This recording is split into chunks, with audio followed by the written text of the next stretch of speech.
ओम विश्वानिदेव सवितर्दुरितानि परासु यद्भद्रं तन्नयासु। ओम शांति शांति शांति। कल्याणानां निधानं कलिमलमथनं पावनं पावनानां पाथेयं यन्मुमुक्षौ सपदि परपदप्राप्तये प्रस्थितस्य विश्रामस्थानमेकं कविवरवचसां जीवनं सज्जनानां बीजं धर्मद्रुमस्य प्रभवतु भवतां भूतये रामनाम। यस्याङ्के च विभाति भूधरसुता देवापगामस्तके भाले बालविधुर्गले च गरलं यस्योरसुर्व्यालराट् सोऽयं भूतिविभूषणासुरवरः सर्वाधिपः सर्वदा सर्वः सर्वगतः शिवः शशिनिभः श्रीशङ्करः पातु माम्।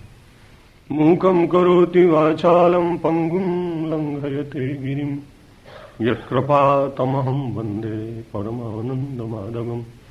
वसुदेवसुतं देवं कंसचाणूरमर्दनं देवकी परमानन्दं कृष्णं वन्दे जगद्गुरुं।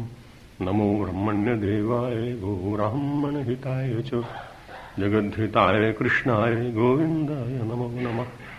नारायणं नमस्कृत्य नरं चैव नरोत्तमं देवीं सरस्वतीं व्यासं ततो जयमुदीरयेत्। परम सम्माननीय बाबूजी, सम्माननीय सरला बहन जी, अनेक संस्थाओं के अधिकारीगण, कला मंदिर ट्रस्ट के अधिकारीगण, बंधु और मातृशक्ति, पुनः हम सब लोग यहाँ पर नारद भक्ति सूत्र के संबंध में विचार करने के लिए एकत्र हुए हैं। प्रातःकाल हम सब लोगों ने 3 सूत्रों की चर्चा की थी। चतुर्थ सूत्र पर हम विचार कर रहे थे। हमारी जितनी वाङ्मय की तालिका है, शास्त्र हैं, उनमें पहले सूत्रात्मक वर्णन ही किए जाते थे। मंत्र, सूत्र और सूक्त, इनके द्वारा ही हमारा पूरा वाङ्मय, संस्कृत वाङ्मय परिपूर्ण है। वेद सबसे पहले जब प्रारंभ हुए तो ऋग्वेद, उसमें मंडल और सूक्त हैं। जब महापुरुषों ने और ऋषियों ने कोई बात कही तो उन्होंने सूत्र दिए, लेकिन ये दोनों ही इतने कठिन होते चले गए कि सामान्य प्रजा, सामान्य जन उनको स्वीकार नहीं कर पाए। बौद्धिक दृष्टि से निरंतर मानव की बौद्धिक क्षमता एक जैसी नहीं रहती। उसमें काल भी कारण है, परिस्थितियां भी कारण है, आहार भी कारण है, शासन भी कारण है और व्यक्तिगत रूप से जीवन के संस्कार भी उसके कारण है। इन अनेक कारणों से मानव की चिंतन क्षमता कभी वृद्धिंगत होती है और कभी क्षरित होती है, कभी बढ़ती है और कभी घटती है। कोई काल ऐसा भी आता है समाज के सामने जब भक्ति का प्रवाह दिखाई पड़ता है। कोई काल समाज के सामने ऐसा आता है जब सब लोगों की प्रतिस्पर्धा स्वार्थ त्याग की होती और बलिदान देकर और लक्ष्य तक पहुंचने का विचार मानव के भीतर दिखाई पड़ता है। काल की ये महिमा है और उसके इस प्रवाह में ऐसे परमाणु व्याप्त होते हैं जिनकी कई बार कल्पना भी नहीं की जाती। स्वतंत्रता से पूर्व का काल स्वार्थ त्याग और बलिदान के दिव्य प्रदर्शन और दिव्य दर्शन का काल था। चैतन्य महाप्रभु और रामकृष्ण परमहंस तक का काल देश में संस्कार, संपन्नता, भक्ति की वृद्धि का काल था। ये दुर्भाग्य की बात है कि स्वतंत्रता के पश्चात का काल केवल स्वार्थ संग्रह का काल इतिहास में लिखा जाएगा, जो हम सब लोगों के लिए बड़ी लज्जा का विषय होगा। किंतु उसके लिए हम सब कुछ कर भी नहीं सकते। जो लोग कुछ करना चाहते हैं वे भी बहुत सफलता प्राप्त नहीं कर पा रहे हैं। ऐसा लगता है कि इसमें काल की महिमा भी कुछ होगी और वो स्वयं अपने आप ही जब परिवर्तन चाहेगा तब एक प्रकार का प्रवाह, एक प्रभंजन, एक आंधी, एक बहुत बड़ा तूफान वैचारिक सारे समाज के भीतर जागृत होगा। देवर्षि नारद का काल, भक्ति के प्रवाह का काल, मानव की वास्तविक जीवन की मांग को प्रदर्शित करते हुए, प्रकाशित करते हुए, प्रगटीभूत करते हुए उसके तरफ निरंतर मानव जीवन का प्रस्थान हो, इस प्रकार की एक यात्रा है। मनुष्य बिना यात्रा के रहता नहीं है। जब उसे कहीं एक स्थान पर रहते रहते बहुत दिन व्यतीत हो जाते हैं तो उसको कुछ काल के लिए कहीं जाने की इच्छा होती है। इस इच्छा की पूर्ति के लिए ही संभवतः पुरा काल में, प्राचीन काल में ऋषियों ने तीर्थों का सर्जन किया होगा, तीर्थों का निर्माण किया होगा। क्योंकि जहां केवल यूं ही भ्रमण करने के लिए जाए वहां कई बार संस्कारों की प्राप्ति नहीं होती और अपनी संपूर्ण संस्कृति और इस संस्कृति में जीने वालों का जीवन एक संस्कार यात्रा प्रारंभ से ही रहा है। इसलिए स्वाभाविक रूप से उन स्थानों पर जाने का मन मनुष्य का बना रहे जहां उसे प्रकृति का सौंदर्य भी मिले, सात्विक पुरुषों का साथ भी मिले और सात्विक वांग्मय और वचनों पर कुछ विमर्श करते हुए, विचार करते हुए संस्कारों की क्षमता में वृद्धि और संस्कार संग्रह करने का विचार भी जागे। देवर्षि नारद का परिभ्रमण एक ऐसी यात्रा है जो मानव की संपूर्ण जीवन यात्रा को प्रभावित करती है और उस यात्रा को कैसे करना चाहिए, इस प्रकार का चिंतन उन्होंने अपने सूत्रों के द्वारा दिया। एक क्षण भगवान का पवित्र नाम लें और फिर आपसे अग्रिम चर्चा प्रारंभ करो। श्री राम जय राम, जय जय राम। श्री राम जय राम, जय जय राम। श्री राम जय राम, जय जय राम। श्री राम जय राम, जय जय राम। श्री राम जय राम, जय जय राम।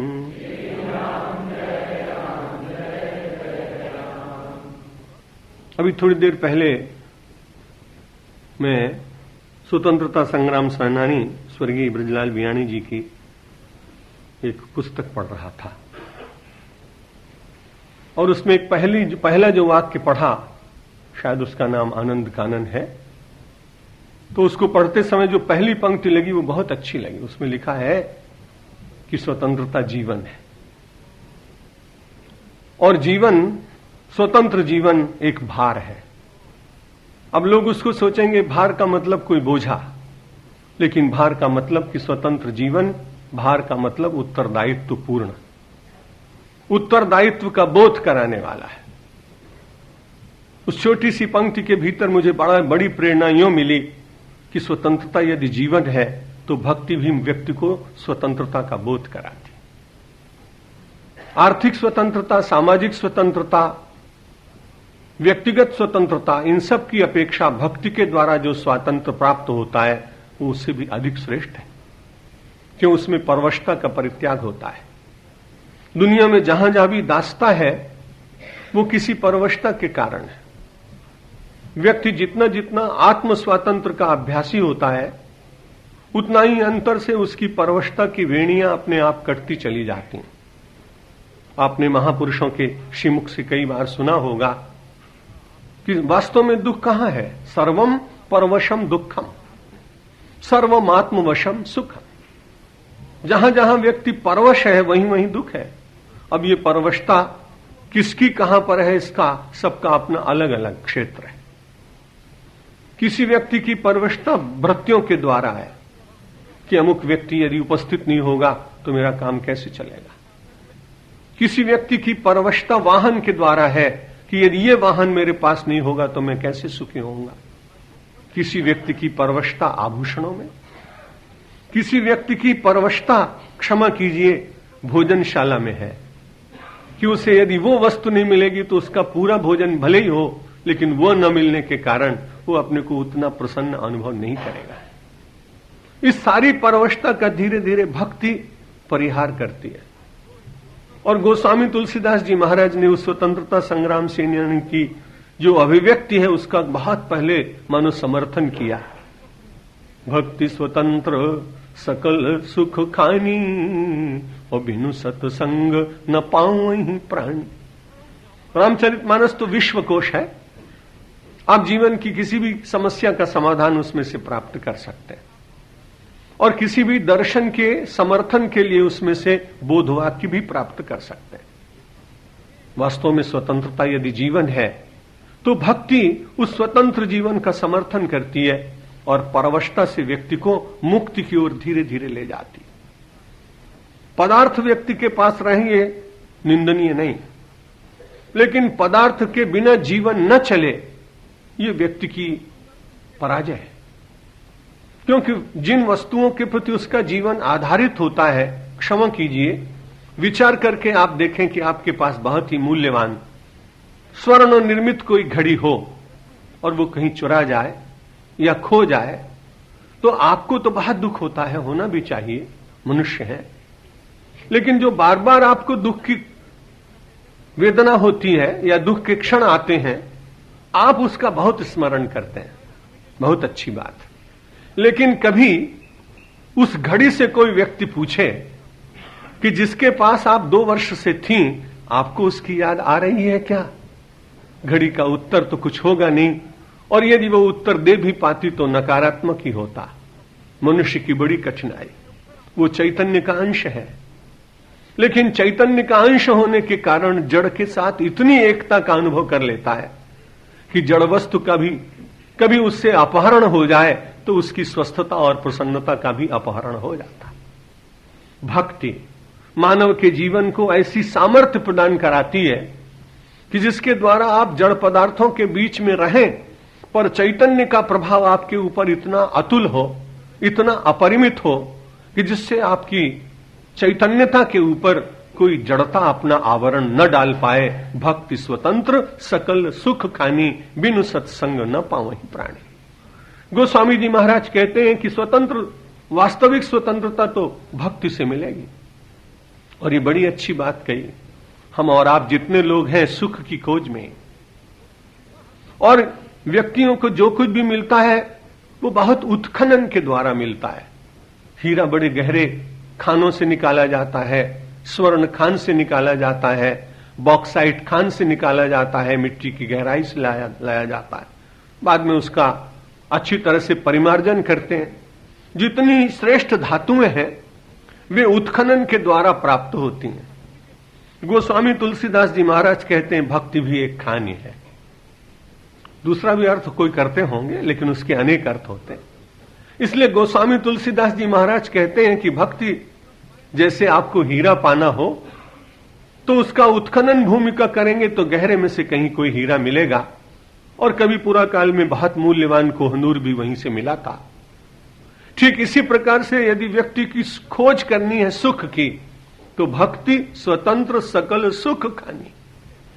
तो एक ऐसी खान है भक्ति जिसमें से सकल सुख प्राप्त होता है। सकल सुख की बात कही है। अब सकल सुख में मानव यदि भौतिक दृष्टि से देखेगा तो कई बार ये कहेगा कि ये अमुक वस्तु नहीं मिली, ये अमुक वस्तु मुझे नहीं मिली।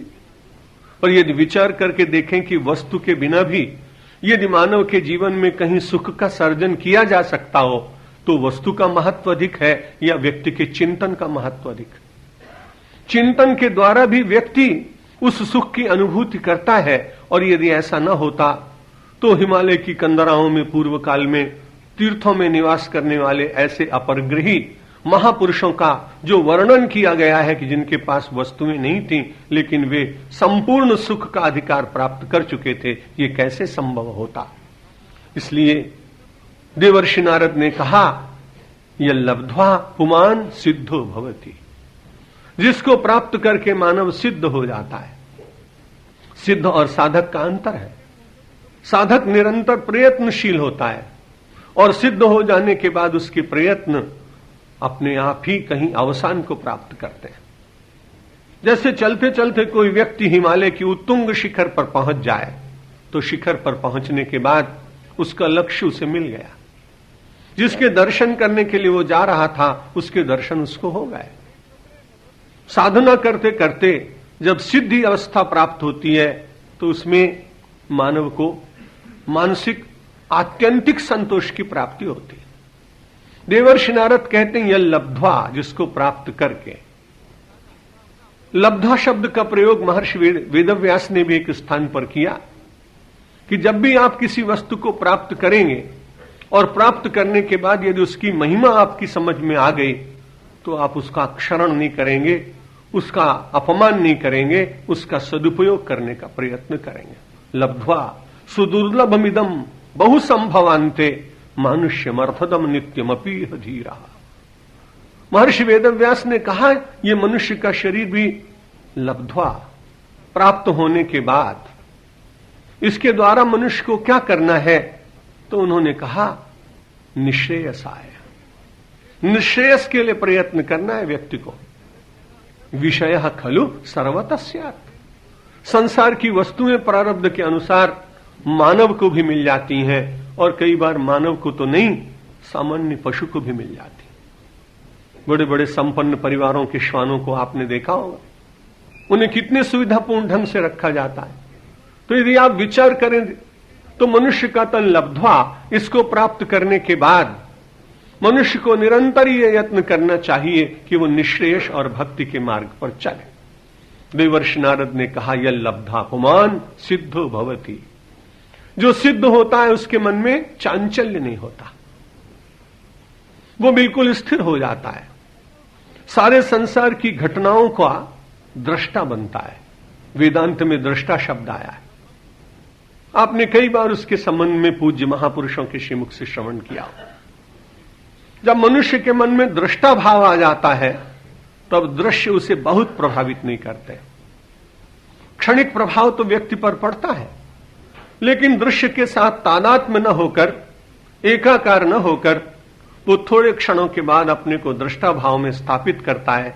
इसलिए परिस्थितियां और संसार के दृश्य उसको इतना प्रभावित नहीं करते। एक बार मैं अपने पूर्व प्रवचनों में कह चुका हूं, संभवतः आपको स्मरण होगा कि सब बाकी लोग बहुत प्रभावित होते हैं, लेकिन कभी आपने मदारी के साथ रहने वाले यदि जमूरे को देखा हो तो वो प्रभावित नहीं होता। एक बार बहुत भीड़ थी तो मैंने भी जाके चुपचाप, परिचय जहां हो वहां जाना बहुत कठिन, लेकिन अपरिचित स्थान पर मुझे कौन जानेगा कौन है, इसलिए मैं भी भीड़ में खड़ा हुआ और मैंने देखा कि 100-200 आदमी और उस जादूगर से बहुत प्रभावित हो रहे। वो मुख में से कांटे निकाल रहा, बजर बट्टू निकाल रहा, लेकिन उसके साथ रहने वाला जो छोटा सा लड़का था वो बहुत अप्रभावित दिखाई पड़ता था। जब वो सारा खेल समाप्त हो गया तो मेरे मन में ऐसा विचार आया कि मैं इस छोटे से लड़के से पूछूं कि हम सब लोग बड़े विस्मित थे, लेकिन तुम तो बड़े उदास भाव से ऐसे ही सामान्य बैठे थे, तो ऐसा क्यों हुआ? उसने कहा हम इसके साथ रोज रहते हैं।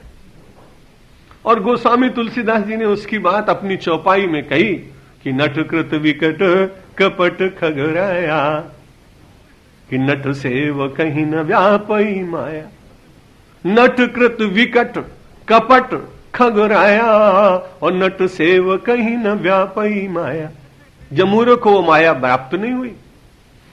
और गोस्वामी तुलसीदास जी महाराज ने कहा कि उसने जो कुछ दिखाया वो साधारण नहीं था, विकट कपट था। ऐसा उसने नजर बांध दी लोगों की कि लोग उसको समझ ही नहीं पाए। उस छोटे से बालक से जब ये पूछा गया कि तुम प्रभावित क्यों नहीं होते, उसने कहा मैं इसके विकट कपट की जो ट्रिक है, जो उसके भीतर रहस्य है, उसको मैं जानता हूं।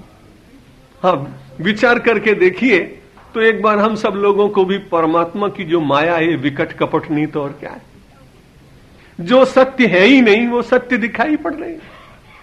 जासु सत्यता ते जग माया, ये सारी माया जिसकी सत्यता से आभासित हो रही है, तो यदि हम सब लोग इस परमात्मा रूपी मदारी के विकट कपट रूपी माया से यदि प्रभावित न होना चाहें तो एक बार भक्ति तो करनी पड़ेगी। और जब भक्ति करेंगे तो परमात्मा की यह लीला और ये परमात्मा की माया वैसे ही मुझे और आपको प्रभावित नहीं करेगी जैसे मदारी के जमूरे को मदारी के कृत्य प्रभावित नहीं करते। इसलिए व्यक्ति को सिद्धो भवति जो बात कही देवर्षि नारद ने अपने सूत्र में, तो उन्होंने कहा हमारी यात्रा निरंतर चलते चलते पहले साधक की यात्रा और फिर साधक की यात्रा कब सिद्ध की यात्रा बन गई ये उसे ज्ञान भी नहीं होगा, इसकी जानकारी भी नहीं होगी और उसको अपनी इस सिद्धि अवस्था का कोई अहंकार भी नहीं होगा। क्योंकि जितने बड़े भक्त हुए हैं उनके जीवन में बहुत कुछ आया, लेकिन वे कभी उसका स्मरण नहीं कर सके कि मेरे भीतर इतनी शक्ति है।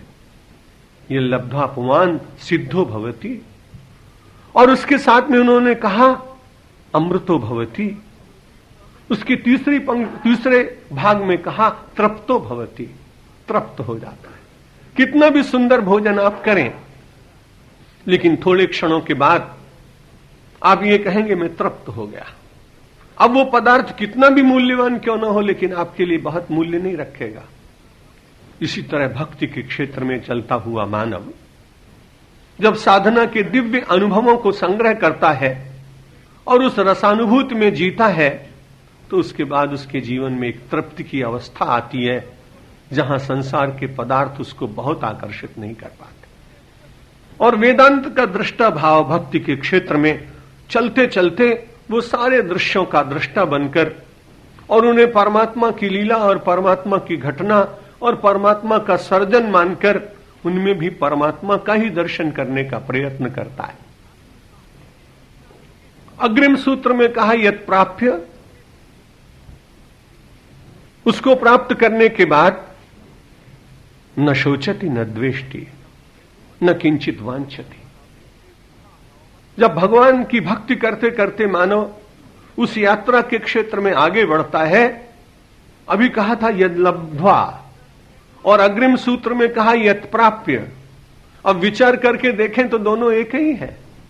लब्ध्वा और प्राप्य का यदि शाब्दिक अर्थ किया जाए तो लगभग एक जैसा दिखाई पड़ता है, लेकिन लब्ध्वा में ऐसा लगता है कि कोई वस्तु बाहर से प्राप्त की गई, और प्राप्य में ऐसा लगता है कि वो अंतर में समाहित हो गए। प्राप्त वस्तु कई बार बहुत गहरी होती है, बहुत निकट होती है। लब्ध्वा में ऐसा लगता है कि व्यक्ति किसी को प्राप्त किया है, लेकिन उसको पकड़ने की चेष्टा कर रहा है। सिद्ध अवस्था में पहुंचने के बाद भी कभी कभी ऐसा होता है कि मानव के भीतर पूर्व संस्कारों के कारण कोई दोष जन्मता है और उसकी सिद्ध अवस्था में भी कहीं बिगाड़ उत्पन्न हो जाता है। कई ऐसे व्यक्तियों को देखा गया और उसके धार्मिक शब्द एक दिया शास्त्रों ने कि वो शुद्ध व्यक्ति कैसा होता है, जो कभी विचलित हो जाता है तो उसको कहा आरूढ़ पतित। एक सिद्ध अवस्था को प्राप्त तो किया, लेकिन कहीं क्षण मात्र के लिए कोई आकर्षण जगा, इसलिए उसकी पूर्व अवस्था से वो निम्न धरातल की ओर चला गया। लब्ध्वा में आरूढ़ पतित का भाव कहीं दिखाई पड़ता है, लेकिन यत् प्राप्य, जिसको प्राप्त करने के बाद न किंचित वांछति, उसकी कोई इच्छा नहीं होती है। भक्ति के क्षेत्र की सबसे बड़ी उपलब्धि है कि परमेश्वर की इच्छा में जीव की इच्छा का विलय, स्व का परमात्मा की इच्छा में विलीनीकरण, व्यष्टि का समष्टि के साथ संयुक्त अवस्था का दर्शन। और व्यष्टि है परमात्मा, ये जगत भी व्यष्टि है और परमात्मा भी समष्टि है और जगत भी समष्टि है। क्योंकि यदि परमात्मा समष्टिगत न होता तो उसका नाम सर्वव्यापक न होता। परमात्मा का एक विशेषण और एक संबोधन हम सब लोग सर्वव्यापक कहते हैं।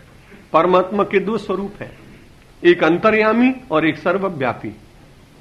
जब आप ध्यान की गहराई में होते हैं तब परमात्मा का एक स्वरूप आपके भीतर जागृत होता है और वो स्वरूप होता है अंतर्यामी का। और भक्त जब सारे संसार में विचरण करता है तो विचरण करते हुए जो उसे जगत दिखाई पड़ता है वो जगत परमात्मा का सर्वव्यापक स्वरूप होता है।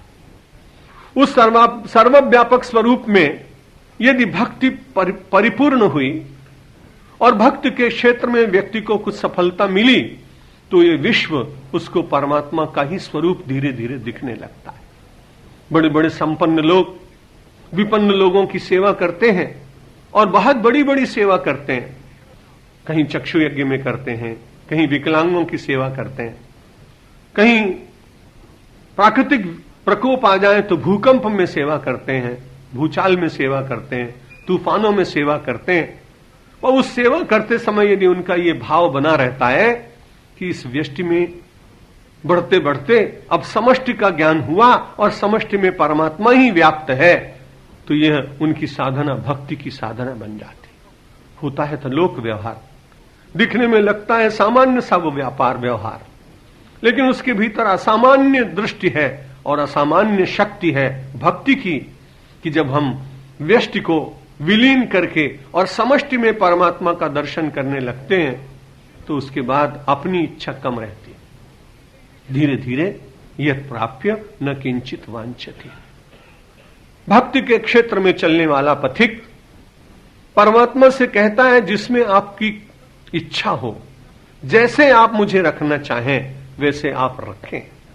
उसके शब्दकोश में उपालंब शब्द नहीं रह जाता। वो परमात्मा से कोई शिकवा शिकायत नहीं करता है। लेकिन ये बहुत कठिन बात है। एक जीवन में मिल जाए तो बहुत अच्छी बात, लेकिन किसी आदर्श की चर्चा न की जाए ये उचित नहीं।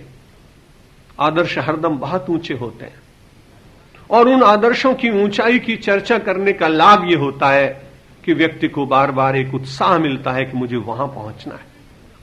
मैं कब पहुंच पाऊंगा, या कोई नारी विचार करे कि मैं कब पहुंच पाऊंगी, इस बात की चिंता उसके मन में नहीं होती। भक्ति के क्षेत्र में निरंतर प्रवाहित चिंतन और उत्साह उसके मन को उस आदर्श तक पहुंचने की बार बार प्रेरणा देता है। इसलिए हम परमात्मा से कुछ इच्छा न कर सकें ऐसा तो बहुत कठिन है, और इस कलिकाल में तो बहुत कठिन। लेकिन एक अवस्था ऐसी आ सकती है जब हम भगवान के ऐसे भक्त बन जाएं, यत् प्राप्य न किंचित वांछति। कुछ वांछना की, कुछ अभिलाषा की, कुछ मनोरथ करने की इच्छा न रह जाए, ऐसा भी कभी हो सकता है। भक्त वही आदर्श है जिसका वो वर्णन कर रहे हैं देवर्षि नारद। यत् प्राप्य न किंचित वांछति न शोचति। और दूसरा लक्षण बताया कि वो भक्त न शोचति, शोक नहीं करता है। धर्म की और अध्यात्म की सबसे बड़ी पहचान, कितनी भी भयंकर परिस्थिति हो उसमें आप कितना कम शोक मग्न होते हैं, वही आपकी आंतरिक पहचान है। क्योंकि अर्जुन के सामने भी वही सारी परिस्थितियां थीं। उनके सामने भी उनके तरुण पुत्र का गमन हुआ था, अभिमन्यु को बचाया नहीं जा सका था, और ऐसी कठिन परिस्थिति में भी भगवान श्री कृष्ण का साहचर्य प्राप्त होने के कारण उनकी कृपा में जीवन जी रहे थे अर्जुन। इसलिए उस सारी कठिन वेदना को भी सहन करने की सामर्थ्य उनके भीतर जग गए थे। जब साधक होता है तो शोक जरूर जगता है। भक्ति का प्राथमिक विद्यार्थी होता है तो शोक जरूर आता है, लेकिन उसके अंत में शोक का परिहार भी होता है। और यदि शोक मानव के जीवन में न होता तो शास्त्रों का प्रणयन भी न होता। सत्य तो ये बात है। आप विचार करिए कि कुरुक्षेत्र के मैदान में यदि अर्जुन को शोकमग्न अवस्था में श्री कृष्ण न देखते तो क्या गीता वो उनको सुनाते? इसलिए मुझे ऐसा लगता है कि ये जीवन की शोकावस्था कभी कभी ज्ञान के प्रस्फुटन में सहायक होती। व्यक्ति को विवेक के सूत्र मिल जाते हैं। एक और बहुत बड़ी वेदना होती है तो दूसरी ओर विवेक का बहुत बड़ा साम्राज्य और सुख भी मिल जाता है। जहां उसका एक श्याम पक्ष है वहीं उसका एक ये उज्जवल पक्ष। श्रीमद् भगवत गीता के प्रथम अध्याय में आप सब ने, क्योंकि बड़े सुधी श्रोता हैं, कई बार सुना है कि वो शोक मग्न हुआ है, और इसीलिए गीता के प्रथम अध्याय का नाम भी विषाद योग रखा गया है। यदि मानव कभी विषाद में ग्रस्त होता है लेकिन भक्ति नहीं छूटती तो उसको बहुत बड़ा लाभ मिलने वाला है। भक्ति न छूटने के कारण उसका विषाद धीरे धीरे विषाद नहीं रहेगा, बल्कि वो परमात्मा का प्रसाद बन ही जाएगा। 18वें अध्याय तक पहुंचते पहुंचते विषाद समाप्त हुआ है, और अर्जुन के मुंह से बात निकल गई है, करिष्ये वचनम तव, मैं आपके वचनों का पालन करूंगा, मैं आपकी आज्ञा का पालन करूंगा। भक्ति के क्षेत्र में निरंतर विचरण करने वाला, साधना करने वाला साधक यत् प्राप्य न किंचित वांछति, उसकी अभिलाषाएं और आकांक्षाएं धीरे धीरे अपने आप समाप्त होती जाती। कैसे उसकी आकांक्षाओं पर नियमन हुआ ये भी वो उसे जान नहीं पाता है, क्योंकि अंतर के आनंद के स्रोत और भक्ति की उस पवित्र धारा में स्नान करते करते आकांक्षाओं के कलुष अपने आप मिटते चले जाते हैं, आकांक्षाओं का बोझ अपने आप कम होता चला जाता है। जो जितना निष्प्रही होगा उसको जीवन के आंतरिक आनंद का अनुभव उतना ही अधिक होगा। यत् प्राप्य न किंचित वांछति न शोचति। कितनी कठिन परिस्थितियों के बीच में कुंती को अपना जीवन व्यतीत करना पड़ा है। द्रौपदी को भी कम कष्ट नहीं हुए। अपने समस्त पुत्रों का वध उसने अपनी आंखों से देखा है। लेकिन इन सारी परिस्थितियों में क्योंकि वे भक्त हैं, उनके जीवन का मूल उत्स और उनके जीवन का मूल प्राप्तव्य परमात्मा की भक्ति होने के कारण उनका गृहस्थ जीवन व्यावहारिक होने पर भी कहीं बाधक नहीं बन पाया।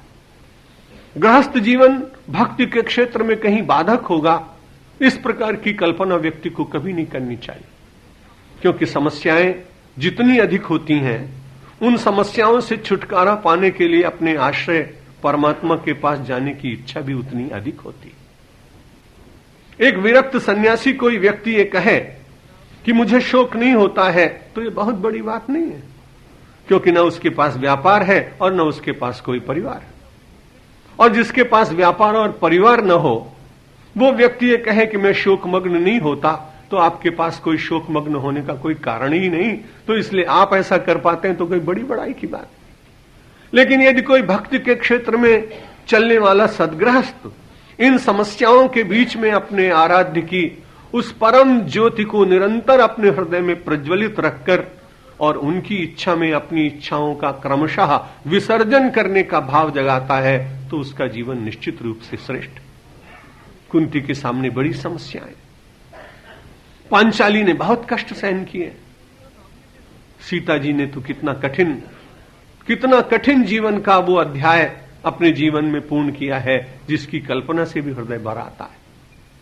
इसलिए हम सब लोग कई बार दुखी तो होते हैं। अभी कुछ दिन पूर्व ही एक व्यक्ति मेरे पास आए, उन्होंने कहा मैं बहुत दुखी हूं। मैंने कहा आपके पास आपका घर है क्या? बड़े प्रसन्न होकर उन्होंने कहा कि हमारा ये तो बड़ी कृपा है, बहुत अच्छा मेरा मकान है। तो मैंने कहा फिर तो आप बड़े सुखी दिखाई पड़ते हैं। उसने कहा आप साधु हैं, आपको क्या पता कि मेरे ऊपर कितना दुख है। मैंने कहा लेकिन मुझे ऐसा लगता है कि आप राम भगवान से ज्यादा सुखी। उसने कहा कैसे? मैंने कहा राम जी का तो घर भी छुड़ा दिया गया था, पर आपका घर तो है।